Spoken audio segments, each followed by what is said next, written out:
Hello everyone, welcome to my channel.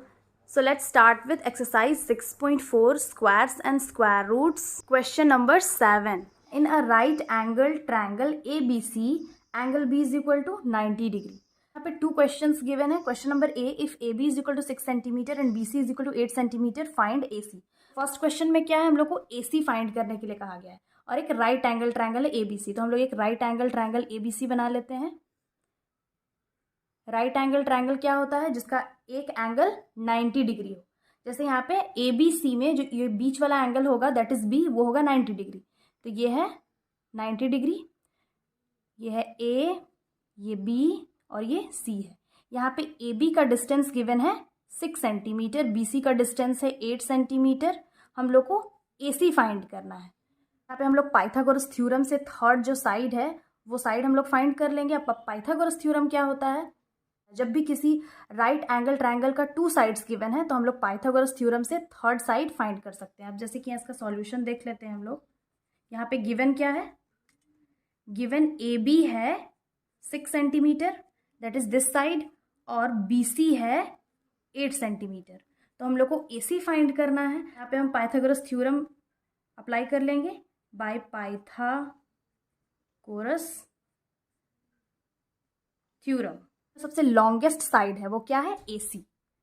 तो ए C square लिख लेंगे और बाकी ए बी और बी सी को यहाँ पे ऐड कर देंगे. तो A B square plus B C square. Basically Pythagoras theorem में क्या होता है, जो सबसे लॉन्गेस्ट साइड होता है, जैसे ए सी यहाँ पे लॉन्गेस्ट साइड है, इसको हम लोग हाइपोटेन्यूज बोलेंगे. तो ए सी का स्क्वायर इज इक्वल टू बाकी दो साइड होता है उसको हम लोग ऐड कर लेते हैं. दैट इज ए सी का square is equal to A B square plus B C square. Pythagoras theorem बस हम लोग किसी भी राइट एंगल ट्रायंगल में ही अप्लाई कर सकते हैं. तो ए सी स्क्वायर यहाँ पे हम लोग को फाइंड करना है. ए बी स्क्वायर क्या है, 6 का स्क्वायर प्लस बी सी है 8 का स्क्वायर. तो 6 6 ज़ा 36, 8 8 ज़ा 64. हम ऐड कर लेंगे 36 प्लस 64 तो ये आ जाएगा 100. अब हम लोग को 100 का रूट निकालना है. तो ये आ गया 100. ए सी इज इक्वल टू हम लोग लिख सकते हैं अंडर रूट 100, क्योंकि स्क्वायर जब इक्वल की नेक्स्ट साइड जाएगा तो वो रूट में चेंज हो जाएगा. अब 100 का रूट निकाल लेते हैं. तो 100 प्राइम फैक्टराइजेशन मेथड के थ्रू तो आ जाएगा 2 5 ज़ा 0, 2 25, 5 5 ज़ा एंड 5 1 ज़ा. तो ये आ गया under root 2 into 2 into 5 into 5. इसको हम पेयर्स में डिवाइड कर लेंगे. Then A C is equal to pair को हम लोग बाहर निकाल लेंगे तो ये आ जाएगा 2 इंटू 5. तो ये हो गया A C is equal to 5 2 ज़ा 10. तो देयरफॉर या hence A C is equal to क्या आ गया, 10 सेंटीमीटर. अब नेक्स्ट क्वेश्चन है, ये क्वेश्चन नंबर ए है था, ये बी है. यहाँ पे गिवन क्या है, given A C is equal to 13 centimetre and B C is equal to 5 centimetre. तो अगेन हम एक ट्रायंगल बना लेंगे, राइट एंगल ट्रायंगल. यहाँ पे ए बी सी ये 90 डिग्री है.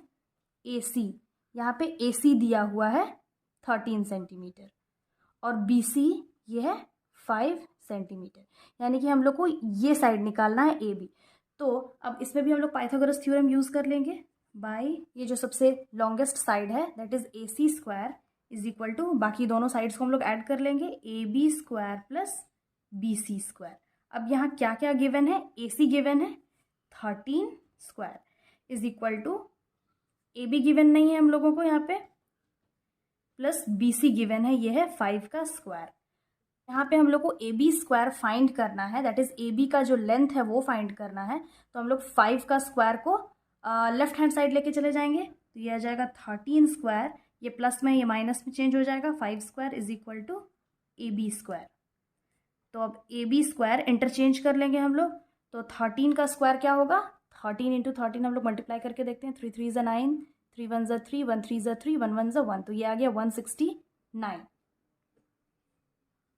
तो 169 माइनस 5 5 ज़ा 25. तो A B square is equal to 169 minus 25 हम लोग करेंगे 441.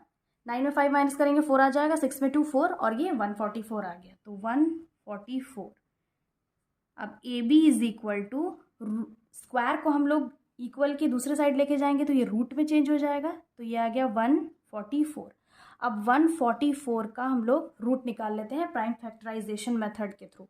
तो ये हो जाएगा 2 7 ज़ा, 2 2 ज़ा, 2 3 ज़ा, 2 6 ज़ा, 2 1 ज़ा, 2 8 ज़ा, 2 9 ज़ा, ये 3 3 ज़ा, ये 3 1 ज़ा।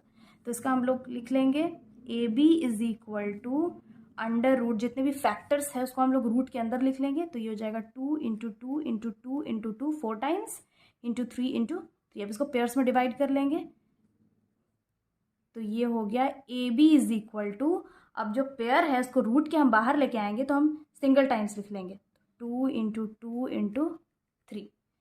That means A B is equal to हो गया 2 2 ज़ा 4 एंड 4 3 ज़ा 12, तो ये हो गया 12 centimetre. Therefore A B is equal to 12 centimetre.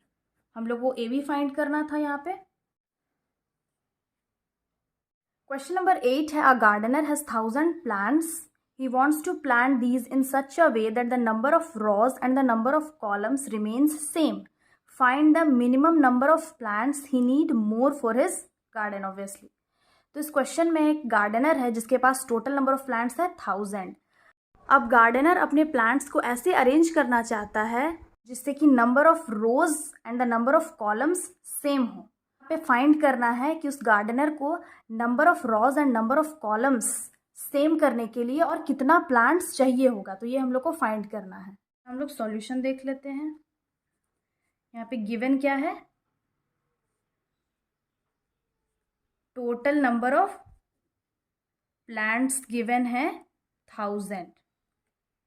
यहाँ पे और क्या दिया हुआ है, he wants to plant these in such a way that the number of rows and the number of columns remains same.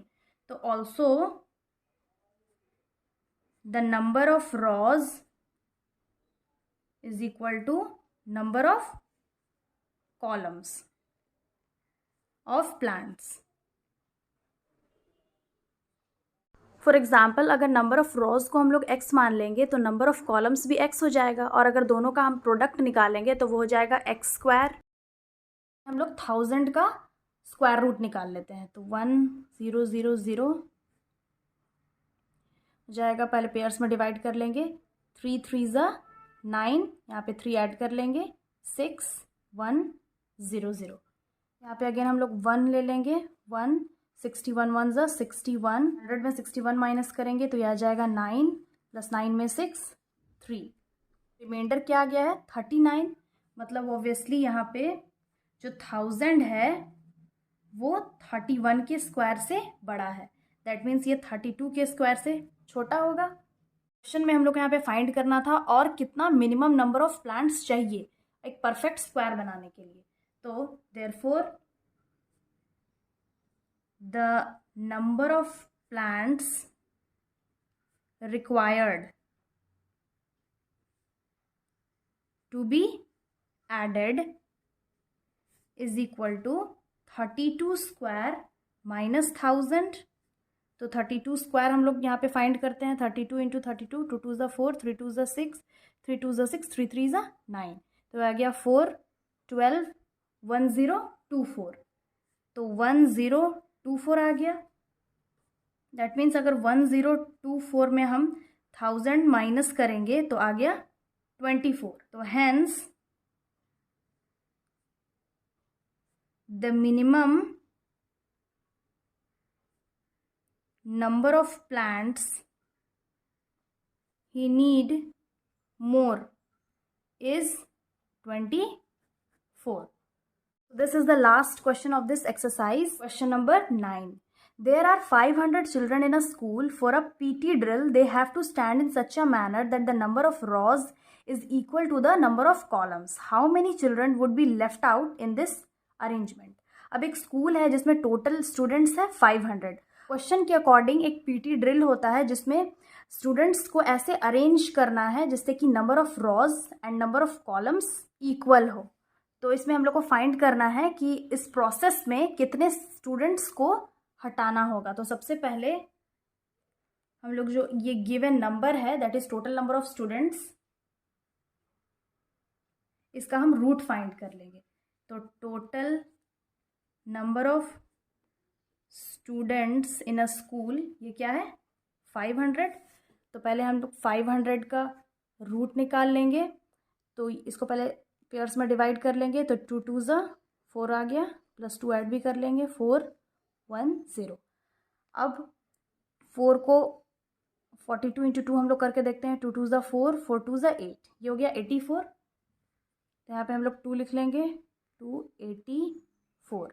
10 में 4 6 एंड 9 में 8 1, तो आ गया 16। तो ये जो रिमाइंडर आया है 16, वही वो स्टूडेंट्स है जो लेफ्ट आउट है। तो इसका हम स्टेटमेंट के थ्रू लिख लेते हैं, also given number of rows is equal to number of columns. ये क्वेश्चन भी एग्जैक्टली प्रीवियस क्वेश्चन के जैसा ही है, इसमें भी number of rows is equal to number of columns है। अगर हम नंबर ऑफ रॉज को x मान लेते हैं तो नंबर ऑफ कॉलम्स भी x होगा, तो दोनों का जब हम प्रोडक्ट निकालेंगे तो x इंटू एक्स स्क्वायर होगा। पहले हम लोग रूट फाइंड कर लिए हैं 500 का, तो ये आ गया 22 और रिमाइंडर है 16। तो सिंस यहाँ पे क्या है, remainder is equal to 16, that means जो 500 है वो 22 के स्क्वायर से बड़ा है। ऑब्वियसली ये 23 के स्क्वायर से छोटा है। Therefore the number of children left in this arrangement is equal to 500 minus 22 का स्क्वायर। तो 22 स्क्वायर हम लोग फाइंड कर लेंगे, 2 2 ज़ा 4, 2 2 ज़ा 4, 2 2 ज़ा 4, 2 2 ज़ा 4, तो 484 आ गया। 500 में 484 को हम माइनस कर लेंगे तो आ गया 16। तो hence 16 students would be left out in this arrangement.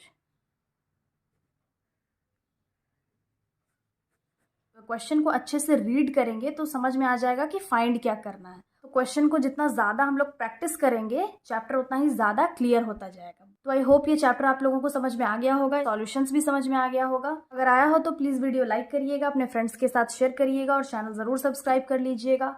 Again, we will start the next chapter on another video. Till then, have a nice day. Thanks for watching.